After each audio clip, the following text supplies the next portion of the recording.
Hello, welcome to my Sunday Front. Today we have some updates, so I want to get into it, but I want to start off with like local things. And so this week starts off kind of similar to last week, where as there's been severe weather. So locally snow sticking to the ground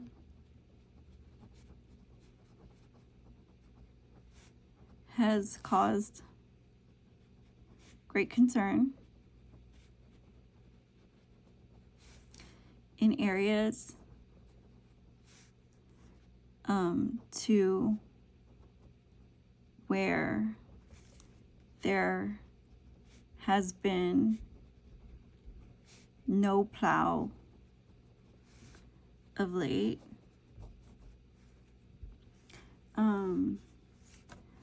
Many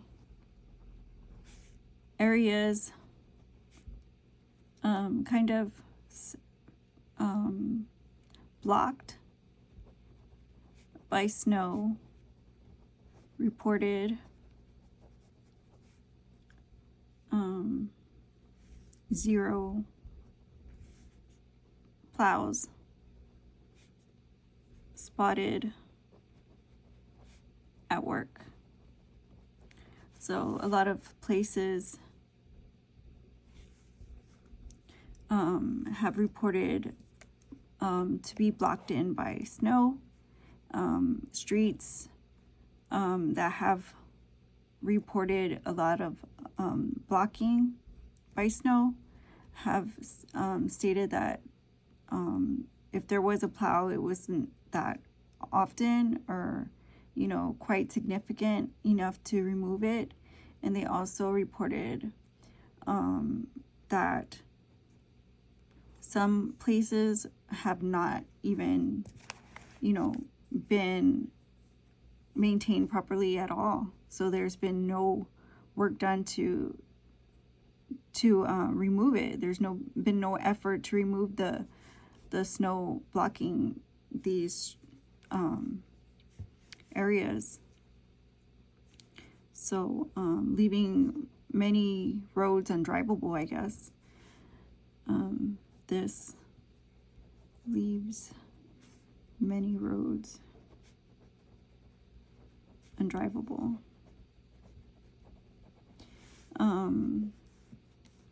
Snow is forecasted to continue through the week.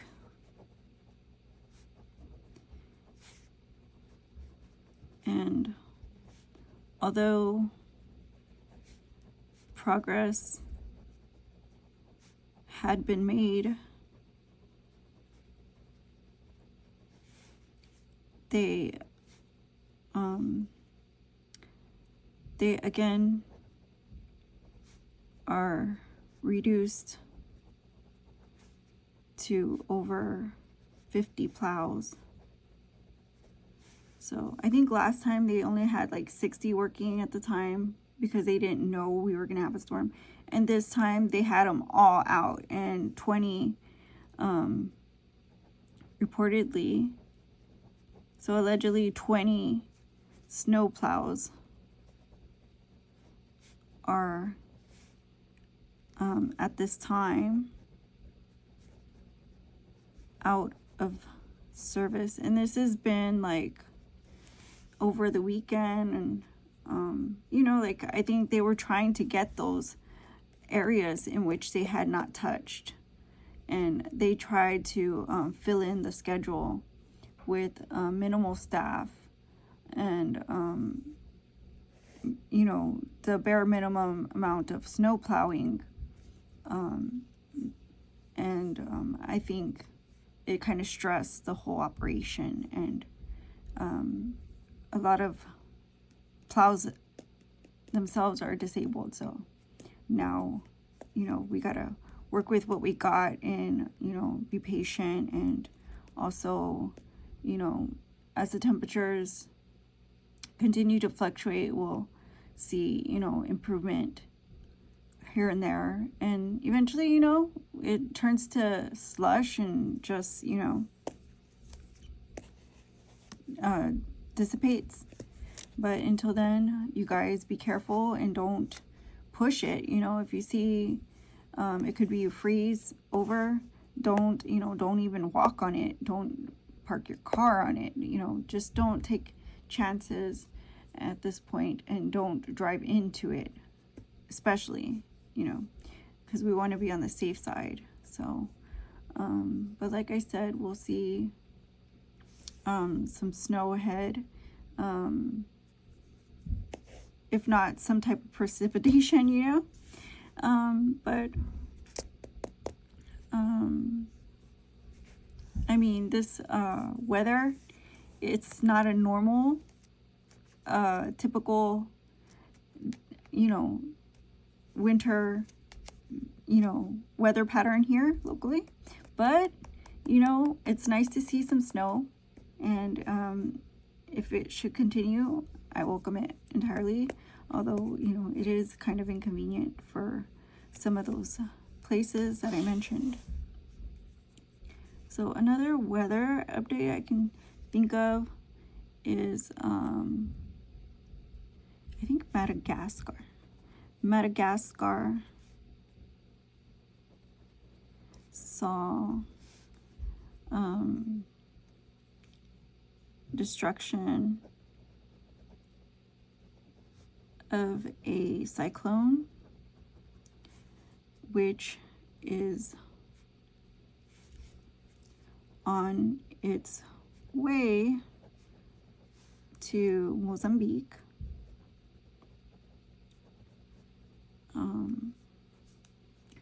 This causing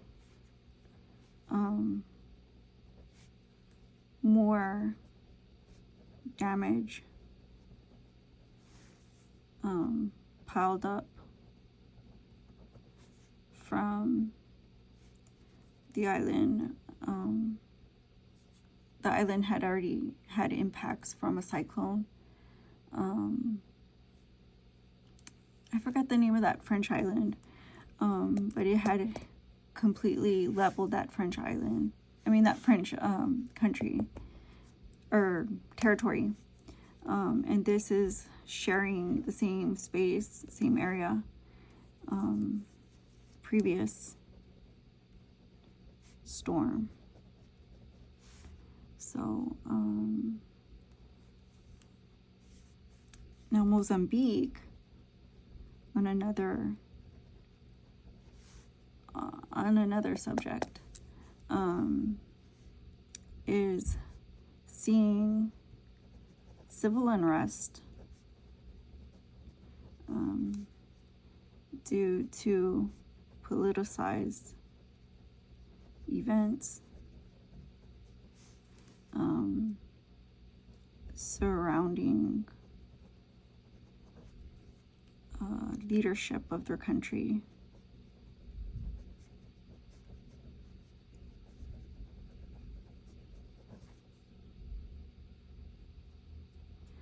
And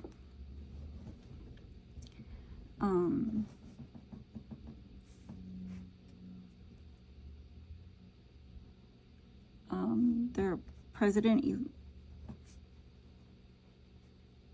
president was sworn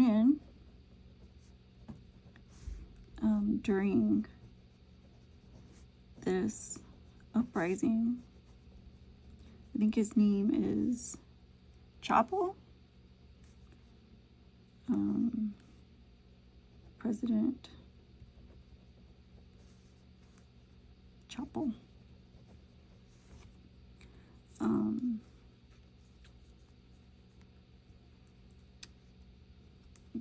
Sworn during this uprising, President Chapo.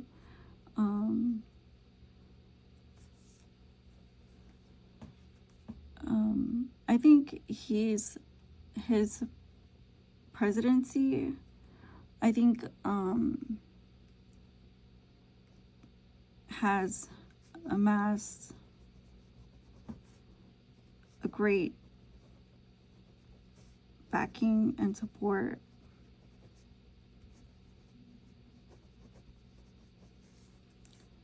And many agree this new elected leader will bring positivity into the situation and calming to the chaos. So I think that he's like a likable person, and it sounds like a lot of people are skeptical about the entire chain of command, all the offices of authority. And I think that when he was sworn in, that it continued onto him to have like a skewed view, and kind of it brought him much scorn, although a lot of people who supported him during the entire campaign election process, they do feel like they know, that this was the best choice for, the country. And so a lot of people who are kind of like, they kind of watch politics and policy in the country, they're predicting that his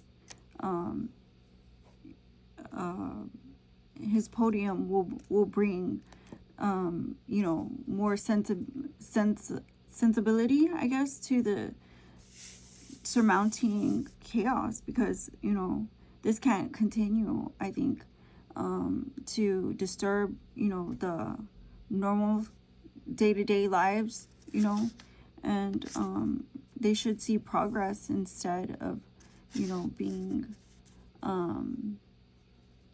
not heard and kind of brushed aside. I think all the issues that are around the reasoning behind the uprisal, I think they should come to light and be talked about in a civilized manner. And I think that people kind of are more hopeful that he would listen, rather than the previous presidency. So I hope they're right. No, this is South African. Stilfontein Mines.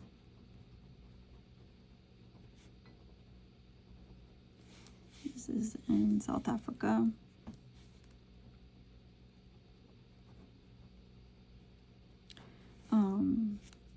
So around 200 miners were reached this week.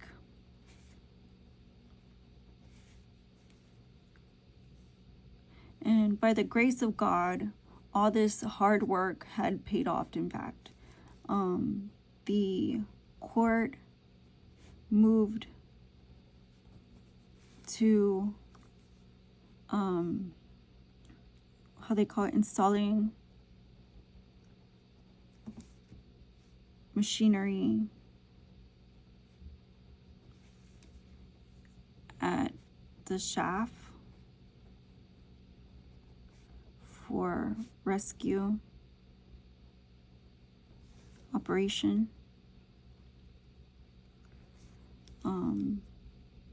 The activists the organizers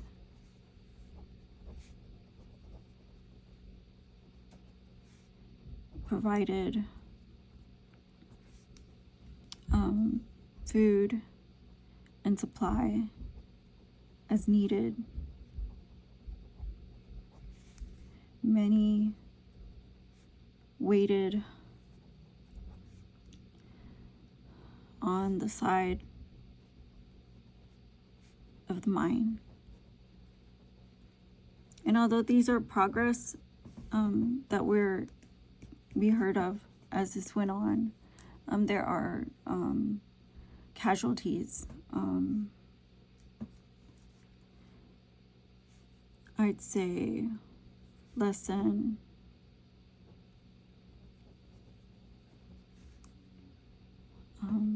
100 miners had perished.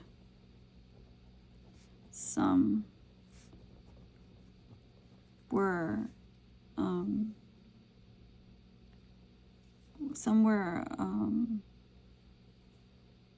immediately identified. Some were unidentifiable.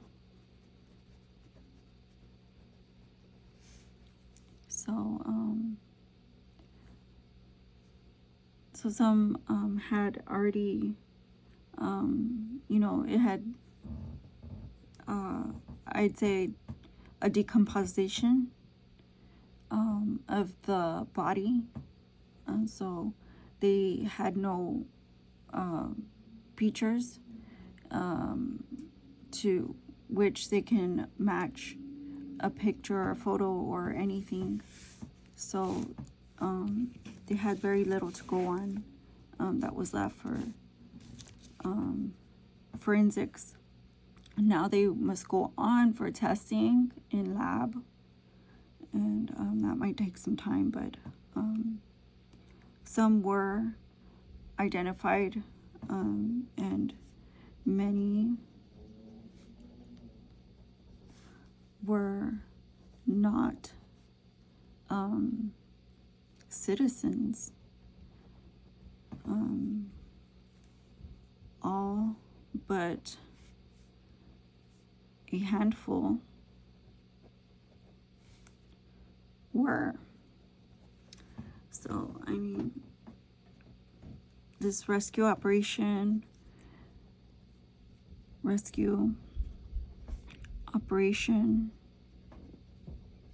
was lengthy, and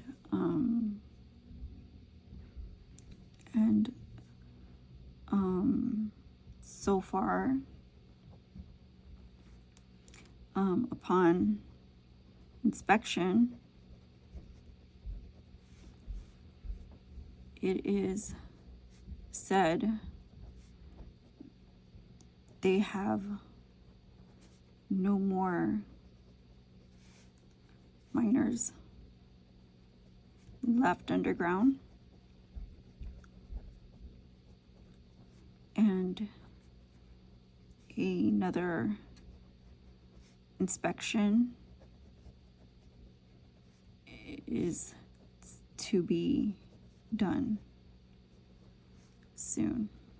So if you keep an ear out, you'll hear about the progress of the second inspection, and they are said to have emptied the mine entirely, and they have finished their mission.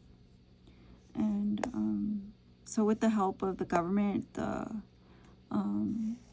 organizers, activists, media, and actually the neighborhood that this is in, this community of Stillfontein, they actually were very, very supportive, and had been, continuing to back this mission to rescue and search for the miners. So I feel like,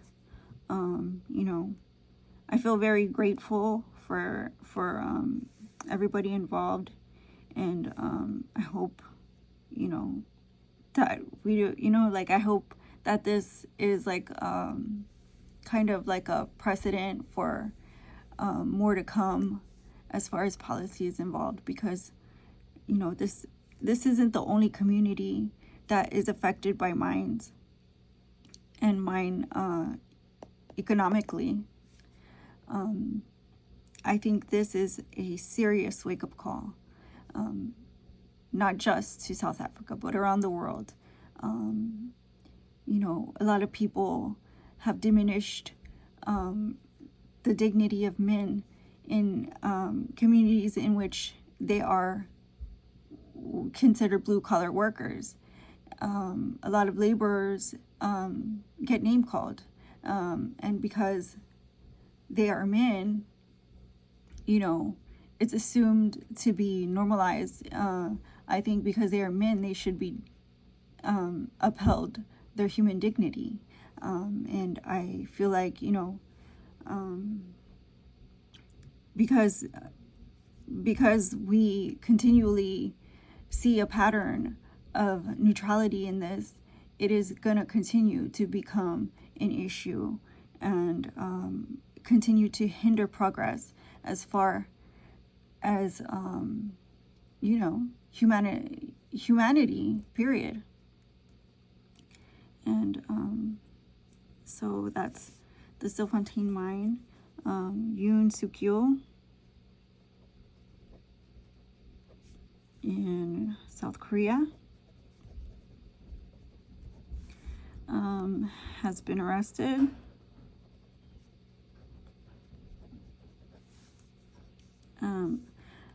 I believe that court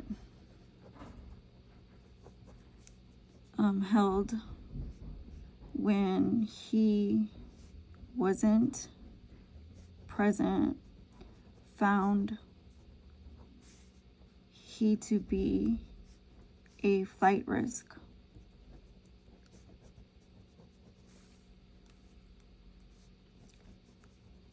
He was then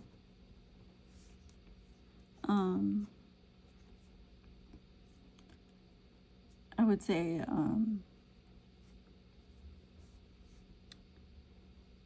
he was then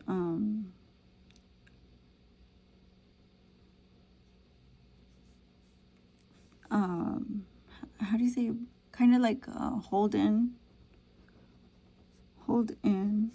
at his home when the warrant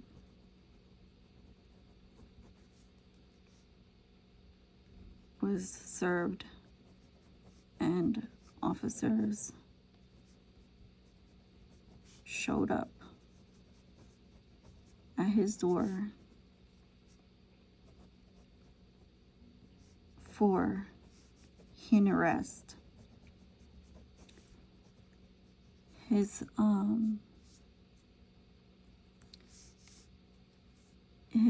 followers and many from the opposition party physically blocked all roads. His front lawn, door, gate, and any entrance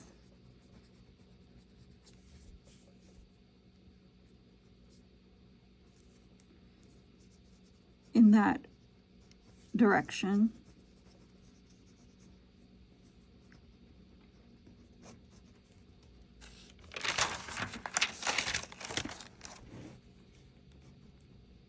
They will hold court now with him present for formal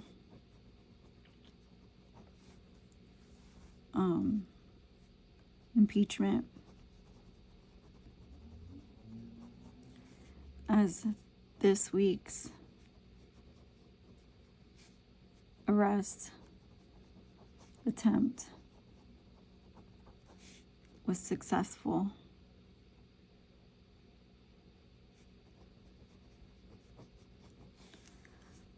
So he's gonna have to be seen in court now, whether he wanted to or not. He planned to or not, because somehow they ended up getting in and arresting him. And I think there's viral clips of him in the back of a car. I mean, he's dressed nice. It's a nice car. There's nothing forward going on. No, you know what I'm saying? No bad mojo going on. But I feel like, you know, this was a whole entire, like, episode of some, you know, unhinged movie. But I think, let's see, is there more to be said about world news? Let's see, we have South Korea, and no, I think we just have I think wildfires.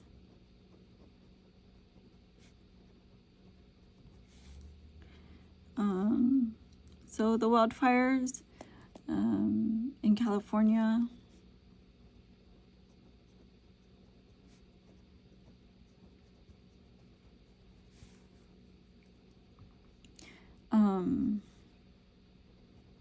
has seen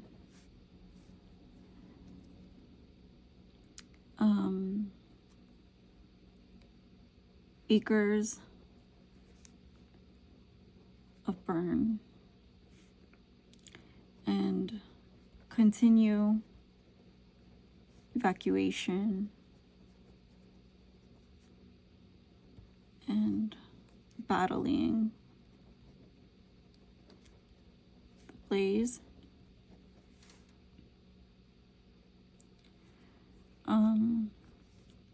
Many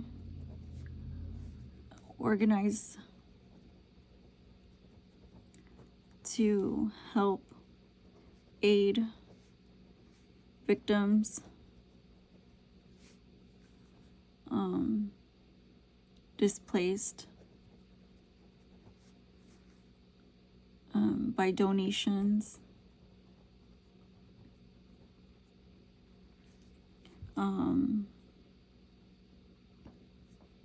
And I think a lot of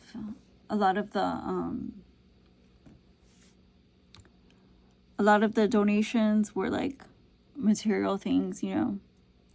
And I think that they were getting so much stuff, you know, like it was filling up trucks and stuff. And so the government's like telling everybody, if you want to help out, you know, there's several ways to help out. I think what he didn't want to say was that, you know, that the amount of clothes and water bottles and stuff that they got was like, you know, like it was more than there were people. And so he's getting like a lot of certain things. But I mean, I think if whatever you want to donate, you know, if you donate to the right people, they can use them for other things, you know. So like there's sites that you can donate at, and there's also organizations you can donate at. So if you have anything physical to donate, I mean, people are always needing things, and these people will continue to need things, not just for the now, but for when they get back on their feet, when they, you know, because they'll be positioned to be housed soon, if you know, it all goes well. I think, you know, even if they were staying at a hotel or anywhere, they'll still need sustenance. So I mean, you just look around, you'll probably find somewhere. And there's like other ways that you can help out and volunteer. So be sure to look out for those, because, you know, I guess he just got tired of that.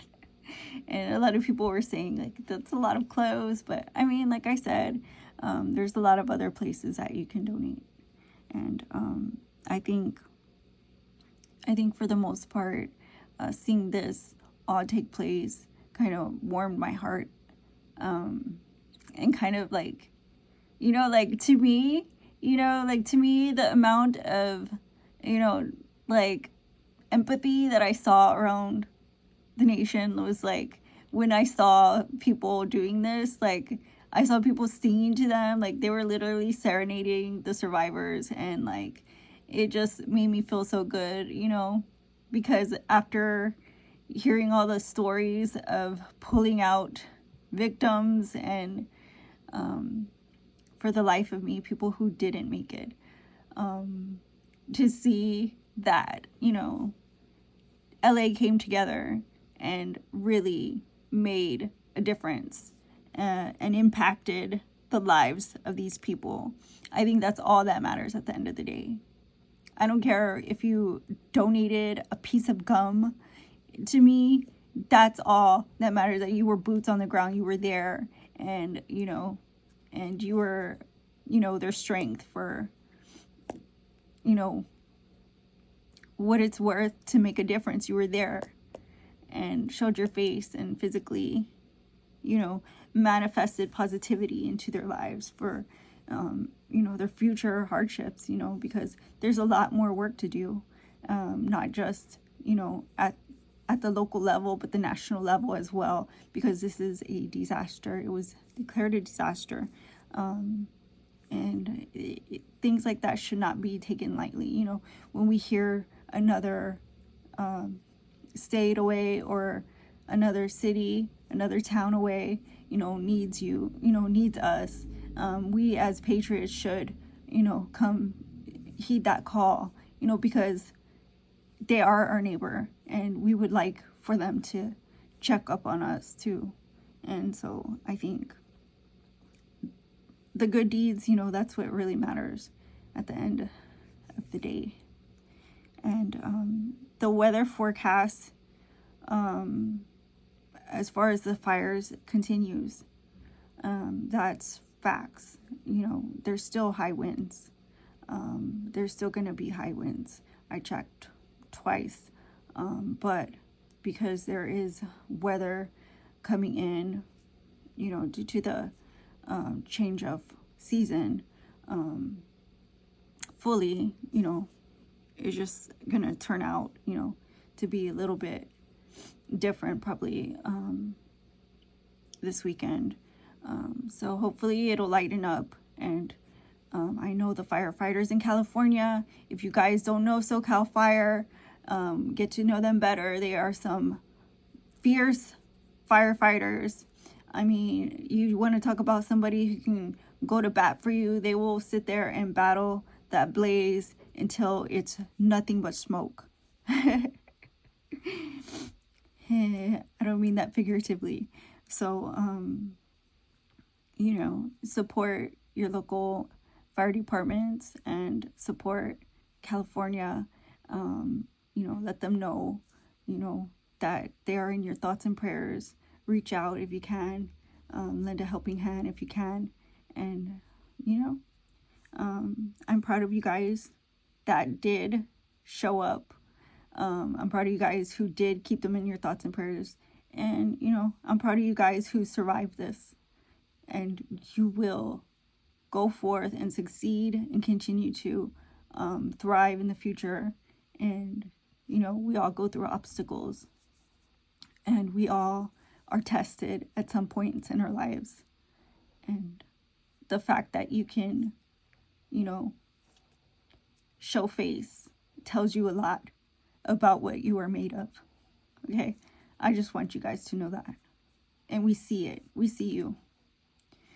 So thank you guys for watching. If you like this video, give it a like, comment, share, and subscribe. And I'll see you again on the next one. My son de Frump. Bye-bye.